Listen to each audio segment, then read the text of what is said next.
ఇప్పుడు మనం ఫోటో గ్యాలరీస్లో చూసుకుంటే వాళ్ళ వృత్తి, వాళ్ళ పనులు ఏంటి, ఏం చేస్తారు, వాళ్ళ జీవనాధారం ఏంటి, అవన్నీ చూద్దాం ఇప్పుడు ఫోటో గ్యాలరీ. ఓకే, ఇది వ్యవసాయం ఎలా చేస్తారు, ఇది ఆవులు అలా మార్కెట్కి పండించి అలా మార్కెట్కి తీసుకెళ్ళి అమ్ముకొని వాటితోనే జీవనాధారం కొనసాగిస్తారు. చాట జరుగుతుంది. బియ్యం వాళ్ళు వేసుకునే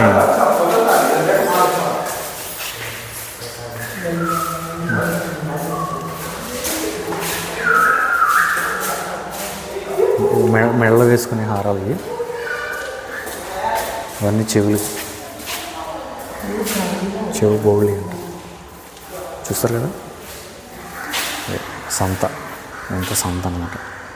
ట్రాన్స్పోర్టేషన్ ఎట్లా ఉంటుంది, సంతల గాజులు ఇవన్నీ